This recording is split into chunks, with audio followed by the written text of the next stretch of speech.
Bonjour à tous, merci d'avoir patienté. Tout le monde m'entend? J'aimerais bien un petit message si vous m'entendez bien. Merci en tout cas d'avoir patienté. Merci pour votre présence. Je suis Charlie, tu peux me faire un signe, s'il te plaît, pour me dire si tu m'entends, toi au moins. Yes, merci. Alors, ok, merci Ken. Alors, je suis Christelle Clamant, je suis fondatrice et responsable de Roots Éditions. Alors, une maison d'édition de littérature jeunesse qui met en avant l'estime de soi, la confiance en soi, l'histoire du monde noir aussi, à travers tout type de supports, comme des bandes dessinées, des livres de coloriage, des cahiers d'activités, etc. Nous avons mis en place des conférences abordant différents sujets concernant les enfants à destination des parents afin d'apporter des éléments d'information, de pouvoir échanger avec vous sur vos expériences de vie, sur vos savoir-faire, sur vos questionnements également, mais également de vous présenter quelques-uns de nos auteurs qui ont décidé d'écrire sur ces sujets. Aujourd'hui, pour les cerveaux extraordinaires, vous allez pouvoir écouter 3 professionnels qui prendront la parole chacune à leur tour pendant 15 minutes chacune. Nelly Larochelle, qui est neuropsychologue, Laurie Jean-Alphonse, qui est professeur des écoles, et Alexandra Gadjar, qui est ergo et art thérapeute. À la suite de ces 3 interventions, vous pourrez poser vos questions aux intervenantes par le biais de notre modératrice Charlie Saint-Fleur, qui est avec nous aujourd'hui, qui est coach et auteur notamment du magnifique ouvrage Le chemin de Jaï, édité par Roots Éditions, et qui vous accompagnera tout le long de cette conférence débat. Je vous remercie pour votre présence et vous souhaite de passer un excellent moment avec nous. C'est à toi, Charlize. Bonjour à tous, vous m'entendez? Oui, alors, je souhaiterais encore vous remercier d'être présent avec nous aujourd'hui afin d'aborder ce passionnant sujet qui est très large. Comme l'a dit Christelle, nous avons souhaité mettre en place une série de conférences pour explorer des thèmes en lien avec l'enfance, en lien avec la parentalité, pour pouvoir développer et explorer des regards différents, des postures différentes par rapport à ce que l'on a l'habitude d'expérimenter.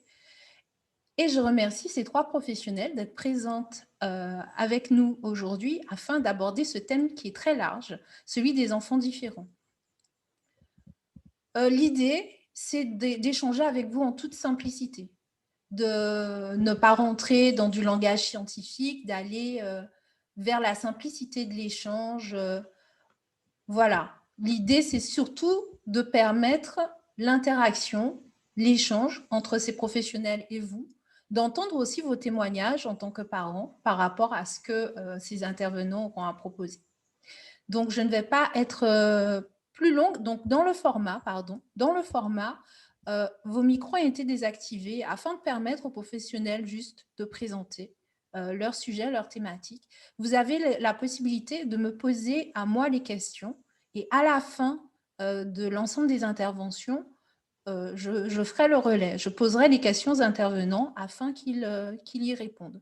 Donc, s'il y a un intervenant particulier à qui vous souhaitez poser une question, vous identifiez son prénom et vous mettez, par exemple, ou prénom et nom, vous mettez Nelly Larochelle et ensuite vous mettez la question que vous souhaiteriez lui poser. Si votre question est plus large et concerne tous les professionnels, ben, à ce moment-là, ces professionnels verront quelles réponses elles sont en mesure d'apporter en fonction de leurs compétences, de leur expertise. Voilà, je ne vais pas être plus longue. Je vais laisser la parole à Nelly Larochelle, avec qui nous allons explorer ce thème qui est les cerveaux extraordinaires. Qui sont-ils? Merci beaucoup. Bonsoir à toutes et à tous. Merci à Roots Éditions pour l'invitation à cette conférence consacrée au cerveau extraordinaire. Alors, je suis Nelly Larochelle, je suis psychologue neuropsychologue et monitrice éducatrice de formation initiale.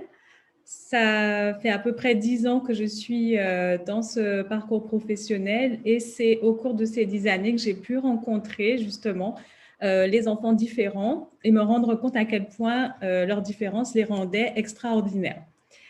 Et parce qu'ils font de mon parcours un parcours extrêmement enrichissant, j'ai eu envie de leur rendre hommage différemment. Hop. Et en fait, en mettant en scène un petit peu leurs troubles, leurs difficultés sous la forme de petits personnages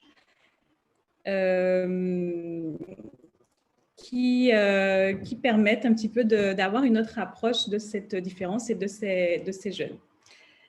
Donc,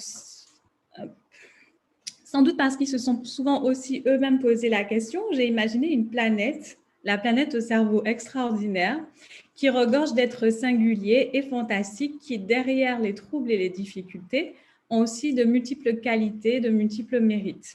Et on va donc partir à leur rencontre. Alors, bien entendu, je commence avec le trouble du spectre autistique. C'est vrai que c'est un trouble qui est majoritaire chez les enfants et jeunes que j'accompagne en ce moment.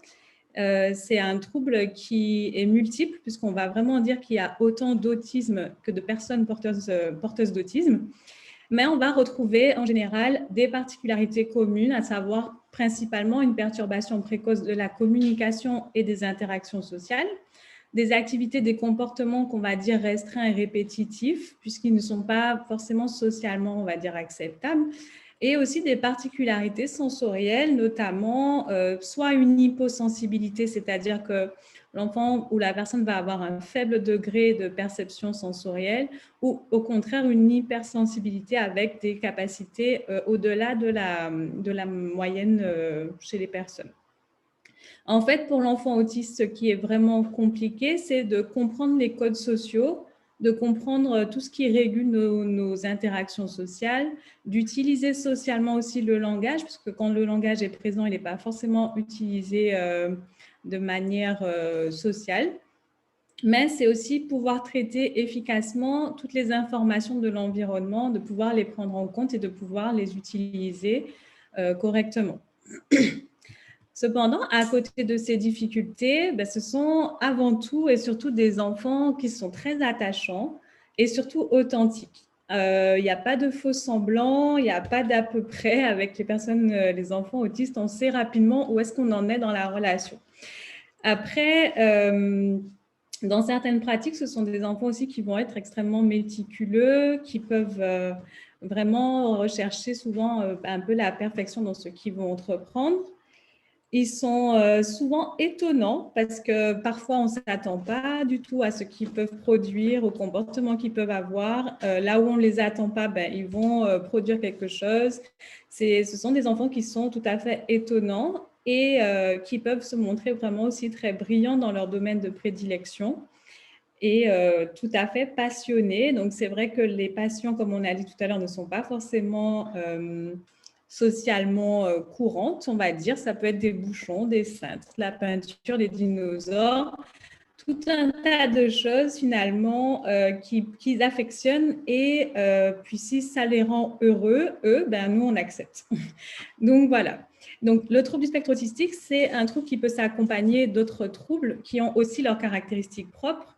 Et donc l'idée là étant de présenter un petit peu tous ces toutes ces différentes particularités. Donc, on va passer à l'épilepsie qui concerne aussi pas mal de jeunes que j'accompagne. On va parler épilepsie aussi au pluriel, puisque ça va être des épilepsies qui sont caractérisées par la répétition de crises d'épilepsie, qui sont dues à un dérèglement soudain et transitoire de l'activité électrique du cerveau. Tout d'un coup, il y a trop d'activité et ça provoque une crise. Sauf qu'à force de répétition de ces crises, ces maladies vont affecter les circuits nerveux de manière plus ou moins étendue. Et ça peut entraîner des difficultés cognitives, des difficultés comportementales. Et forcément, ça va avoir un impact sur la qualité de vie de l'enfant, son développement, sa scolarité, sa socialisation. Donc, à côté de ça, derrière ces crises, derrière ces difficultés, on retrouve des enfants qui sont très forts car ils ont appris très tôt à vivre avec une maladie. Ils sont aussi volontaires, joyeux, sensibles et très persévérants puisqu'ils vont vraiment être désireux de mener une vie la plus normale possible malgré les risques entraînés par l'apparition des crises, malgré le regard de l'autre, malgré les difficultés qu'ils rencontrent au quotidien. Donc, j'aimerais aussi vous parler de la trisomie 21, puisque je travaille aussi avec des jeunes porteurs de trisomie 21. Il s'agit d'une anomalie chromosomique qui vient créer un déséquilibre dans le génome et dans l'organisme tout entier. Et donc, ce chromosome 21 surnuméraire va entraîner des signes physiques, mais aussi des particularités cognitives, avec notamment une déficience intellectuelle légère à modérée, des difficultés de langage, des difficultés au niveau des apprentissages scolaires, au niveau de l'adaptation, de la socialisation. Cependant, ce sont des enfants qui, on le sait, sont extrêmement joyeux, pleins de vie, pleins de joie de vivre aussi, très affectueux. Ils sont très sociables et c'est vrai qu'ils ont malgré tout leur caractère bien trempé, mais qu'ils ont cette capacité, je trouve, à vraiment pouvoir s'adapter, à essayer en tout cas de s'ajuster au maximum pour intégrer leur groupe d'élèves, leur groupe familial, etc. Donc, leur joie de vivre, elle est souvent très contagieuse. Et c'est vrai qu'ils ont aussi une détermination qui leur permet d'aller vraiment au-delà de certaines difficultés. Et en tout cas, ils manifestent beaucoup aussi leur joie lorsqu'ils réussissent à aboutir à des choses. Ensuite, donc, ensuite, on va aussi je vais souvent rencontrer des enfants qui présentent un trouble déficitaire de l'attention avec ou sans hyperactivité, puisqu'on a ce fameux slash qui signifie avec ou sans. Et dans le TDAH, ce qu'on va retrouver principalement, c'est les symptômes d'inattention avec un enfant qui peut être facilement distrait, qui a du mal à maintenir un effort soutenu, qui décroche, qui a du mal à s'organiser aussi, à gérer le temps, à sélectionner de manière pertinente les informations, c'est-à-dire trouver vraiment ce qui est intéressant pour ce qu'il est en train de faire et non pas un élément distrayant. On va retrouver aussi de l'impulsivité, donc ce sont des enfants qui vont agir avant de penser. On a l'impression qu'ils réagissent un peu avant de réfléchir. Ils ont beaucoup de mal à attendre, ils peuvent couper la parole, répondre avant la fin des questions, avoir du mal à se contrôler globalement et aussi prendre des risques. Et on peut retrouver ou pas le côté hyperactivité avec des enfants qui vont bouger beaucoup, qui vont s'agiter très facilement et qui auront beaucoup de mal à retrouver leur calme. Et souvent, quand les parents font la description des premières acquisitions, ce sont des enfants qui ont couru avant d'avoir marché. Mais c'est vrai que derrière ce profil d'enfant un peu turbulent, entre guillemets, on retrouve souvent un caractère assez sensible parce qu'ils ont conscience de leur comportement, même s'ils n'arrivent pas du tout à le maîtriser. Ils sont curieux, créatifs, passionnés aussi par ce qui les intéresse et ils ont aussi une grande soif de la justice. Après, ce sont des enfants qui sont également tenaces parce qu'ils vont tout faire pour aller vraiment au bout de ce qu'ils entreprennent, malgré le fait qu'ils auront du mal à se concentrer, à maintenir leur attention, à rester assis pour pouvoir aller au bout de cette tâche. Ensuite, je reçois aussi de plus en plus d'enfants dits à haut potentiel intellectuel. Donc, c'est vrai que leur niveau d'intelligence fait parfois oublier qu'il s'agit avant tout d'un fonctionnement cognitif qui est différent. Donc, différent est souvent associé à une hypersensibilité. Effectivement, ceux qui sont capables de comprendre et d'intellectualiser, ils ne sont pas forcément capables de l'intégrer émotionnellement. Donc, c'est vrai qu'on va souvent avoir cette différence un petit peu entre les capacités intellectuelles et l'immaturité, entre guillemets, émotionnelle. Cependant, ce sont des enfants qui ont souvent besoin de tout comprendre, quitte à ce qu'ils testent les limites, les règles, qui négocient tout. mais ils peuvent aussi avoir du mal à organiser leurs pensées, à s'organiser aussi, à structurer les choses, puisqu'en effet, ils vont avoir une pensée qu'on va appeler une pensée très intuitive. Donc, ils auront du mal à dire comment ils sont arrivés à un résultat, puisque en fait, les solutions leur apparaissent un petit peu de manière intuitive. Ce sont des enfants aussi qui sont très curieux, inventeurs, créatifs, drôles, et qui sont également contre l'injustice. Donc, avec vraiment ce côté où ils auront beaucoup de mal à accepter l'injustice autour d'eux, au point que ça puisse vraiment les affecter émotionnellement.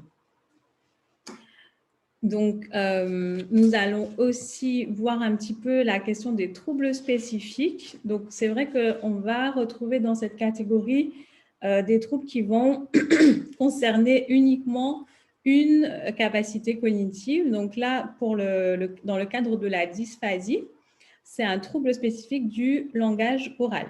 C'est vrai qu'on n'en parle pas énormément, mais c'est un trouble qui peut se manifester de manière différente et atteindre les différentes composantes du langage.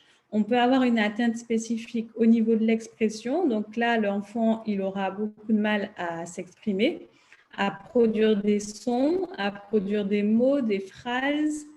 Et souvent, on peut avoir l'impression que c'est un enfant qui s'exprime avec un jargon. On ne comprend pas en fait ce qu'il dit. Pourtant, il comprend très bien et par exemple, il va avoir la forme de la phrase sans qu'on comprenne les mots qu'il dit dans sa phrase. Ensuite, on peut avoir une atteinte qui est mixte, donc qui va concerner à la fois l'expression et la compréhension, puisque là, l'enfant, il aura un petit peu de mal à la fois à s'exprimer et en plus à comprendre ce qu'on lui dit. On va retrouver donc dans ce profil-là des enfants qui ne parlent pas beaucoup parce qu'ils ont déjà compris qu'ils ont du mal à s'exprimer, à se faire comprendre. On peut retrouver aussi un langage qu'on va appeler un langage télégraphique, un peu comme des enfants qui parlent comme des robots, parce qu'ils auront du mal à avoir une fluidité dans leur discours. Et donc, on a aussi une atteinte qui est plus sévère, mais aussi plus rare, qui concerne une atteinte spécifique de la compréhension. Et donc là, effectivement, l'enfant, il est vraiment sourd au langage, c'est-à-dire qu'il ne comprend pas les sons, il ne comprend pas les mots et de la même manière, il ne peut pas les exprimer. Donc, c'est vrai que à côté de ça, les enfants qui ont une dysphasie, ce sont des enfants intelligents parce que pendant longtemps, l'intelligence a été fortement rattachée au langage et on se rend compte qu'effectivement, ils peuvent avoir des difficultés de langage tout en étant très intelligents. Ce sont aussi des enfants qui ont l'envie de communiquer, la curiosité d'apprendre, qui sont dynamiques et qui vont compenser beaucoup en essayant de passer beaucoup par le visuel, donc développer en général une bonne mémoire, de bonnes capacités visuelles pour pallier un petit peu les difficultés qu'ils auront au niveau du langage. Dans le cadre des troubles spécifiques, on retrouve aussi le trouble du développement de la coordination ou encore appelé dyspraxie. Donc là, ce trouble-là, il va concerner en fait tous les gestes volontaires que voudra faire l'enfant qui ne seront pas automatisés. Ce qui fait qu'on va se retrouver avec des enfants qui sont très maladroits, qui chutent régulièrement, qui se cognent et qui ont aussi beaucoup de difficultés au niveau de la motricité fine et finalement dans tout ce qui a un peu trait à l'enfance, puisqu'ils auront beaucoup de mal pour le découpage, le collage, le coloriage, l'écriture ensuite. Et donc, toutes ces activités un petit peu de motricité fine vont être plutôt laborieuses pour ces enfants. Ils peuvent aussi avoir beaucoup de mal avec les jeux de construction comme le Lego, les Kapla, etc.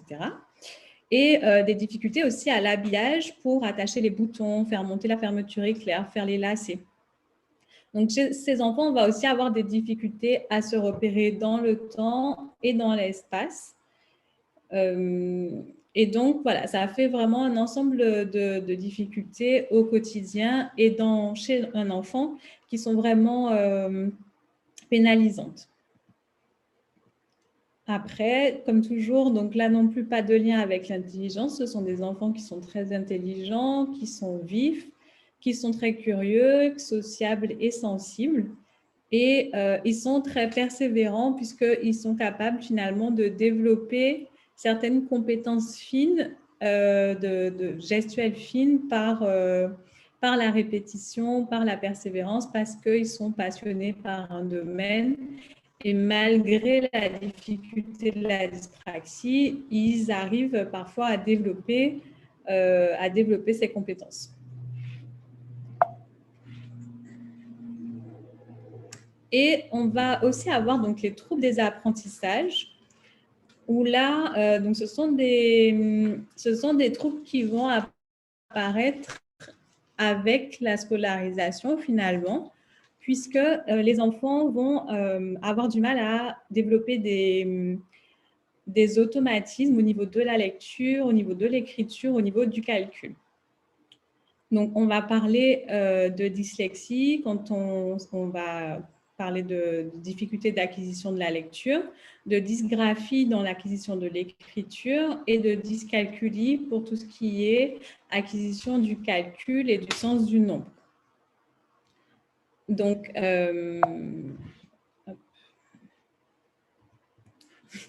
ce sont des difficultés qui sont spécifiques, c'est-à-dire qui vont concerner un domaine particulier dans l'apprentissage de l'enfant et qui vont entraîner en fait de manière générale des difficultés dans les acquisitions scolaires puisque l'enfant va être placé constamment en situation de double tâche. Donc, double tâche, ça veut dire que constamment, il est en train de faire deux choses à la fois. Parce que là où notre élève aura automatisé l'écriture ou la lecture et pourra en même temps écouter l'enseignant, pour l'enfant présentant un trouble des apprentissages, il faudra qu'il se concentre à la fois sur ce qu'il est en train de lire et en plus essayer de comprendre, essayer de décortiquer les mots et essayer de comprendre. Essayer de prendre la leçon du jour et en même temps se concentrer pour former ses lettres, essayer de faire un calcul et en même temps essayer de savoir à quoi renvoie le chiffre 4, etc. Donc, forcément, ça va engendrer de la lenteur, des difficultés scolaires et parfois, les enfants peuvent se retrouver en échec scolaire sans qu'on puisse mettre le doigt sur le trouble d'apprentissage qui les pénalise. Et donc, bien entendu, à côté de ça, ce sont des enfants intelligents, souvent très motivés, qui sont souvent curieux, qui mettent souvent en place beaucoup de compensations, donc qui vont parfois passer inaperçus parce qu'ils vont réussir à trouver des stratégies par eux-mêmes pour pouvoir surmonter un petit peu leurs difficultés et qui sont en général aussi très persévérants, contrairement aux messages qu'ils peuvent recevoir aussi à l'école, qui ne savent pas lire, qui sont fainéants, etc. Ce sont des enfants qui sont très motivés et très persévérants. Et en fait, comme tous les autres enfants qu'on a pu, tous les autres cerveaux extraordinaires qu'on a pu rencontrer au cours de la présentation, ils sont vraiment extraordinaires. Et donc, je conclurai en disant qu'il y a encore beaucoup de cerveaux extraordinaires dans cette planète, donc la planète que je vous ai présentée au début. Mais il y en a aussi beaucoup sur notre Terre et que nous devons simplement apprendre à les connaître et à les comprendre, apprendre à regarder leur potentiel extraordinaire. Et surtout, nous devons construire un pont jusqu'à eux pour leur montrer que notre monde, c'est aussi leur monde. Et donc, j'espère que déjà, en les connaissant mieux, c'est ce qu'on commence à faire. Et c'est ce qu'on va poursuivre avec mes collègues de conférence. Merci de votre attention.